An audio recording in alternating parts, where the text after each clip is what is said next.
इससे पहले कि आप हमारी ये वीडियो देखें, मैं आप सबसे कहूँगा कि हमारे चैनल को सब्सक्राइब करें और बेल आइकन को दबाएं। मैं आपको गारंटी के साथ ये बात कहता हूँ कि अगर आप हमारे इस प्रोग्राम को, हमारी इन वीडियोस को, जो कि हमने एक सिलसिला शुरू किया है, इसको अगर आप रेगुलर तरीके से सुने, आप सुपर हेल्दी इंसान बन सकते हैं। आपकी ज़िंदगी बुलंदियों को छू सकती है। जो इंसानी ज़िंदगी का हाईएस्ट मकाम है, आप उसको छू सकते हो। Thank you. एक छोटी सी कहानी से आज की इस क्लास को हम शुरू करेंगे। बड़ी अच्छी कहानी, बड़ी प्यारी कहानी, मुझे बहुत कुछ सीखने को मिला इससे। एक लकड़हारा जो जंगल से लकड़ी काट के लाता था, बेचता था, अपना गुजारा करता था। बस गुजारा उसका हो रहा था। कभी बारिश हो गई, कभी मौसम की सख्ती, गर्मी सर्दी में उसको छुट्टी भी करना पड़ती थी, कभी फाके भी आ जाते थे। तो जंगल के अंदर जिस रास्ते से वो जाता था, तो हर रोज़ देखता था कि एक बुज़ुर्ग है, एक अल्लाह वाला, वो एक दरख्त के साए के नीचे बैठा होता था और उससे उसकी हेलो हाय होती थी अक्सर। और जो अल्लाह वाला था वो अपनी इबादत में मगन होता था। तो एक दिन उस बुजुर्ग ने उस लकड़हारे को बुलाया और उसे कहा, भाई सुनाओ, कैसे मामलात चल रहे हैं। उसने कहा, जी बस गुजारा हो रहा है, कभी मुश्किल भी आ जाती है, कभी फाका भी आ जाता है, लेकिन गुजारा हो रहा है।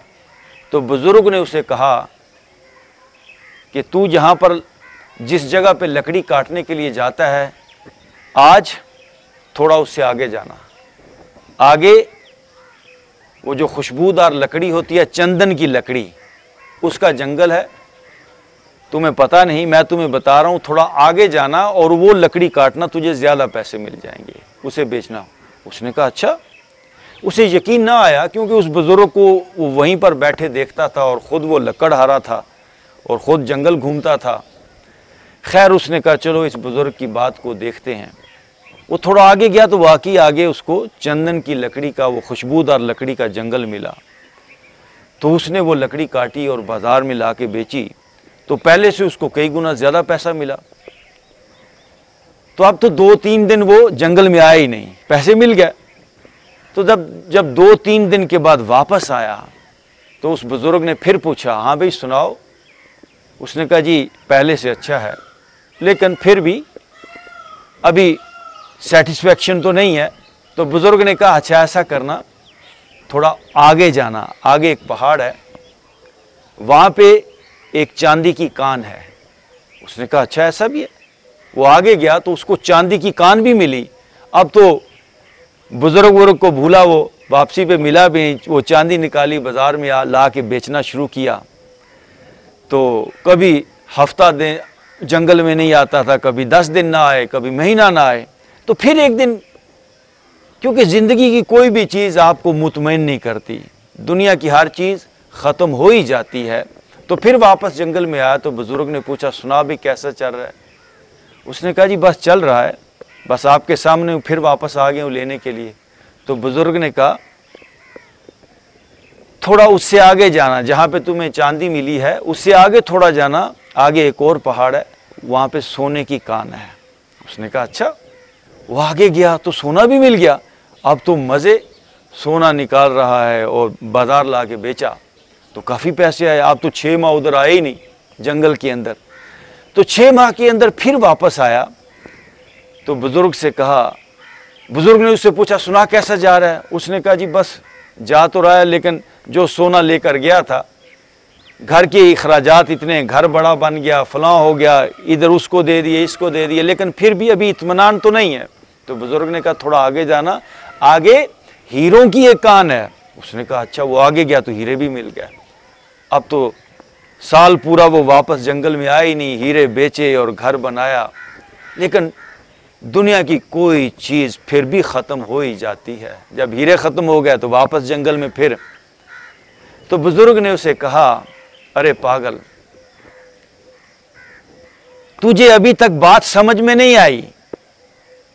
तुझे चंदन की लकड़ी ने इत्मीनान नहीं दिया, तुझे चांदी ने इत्मीनान नहीं दिया, तुझे सोने ने इत्मीनान नहीं दिया, तुझे हीरो ने भी तेरा पेट, तेरी नज़र, तेरे दिल को नहीं भरा।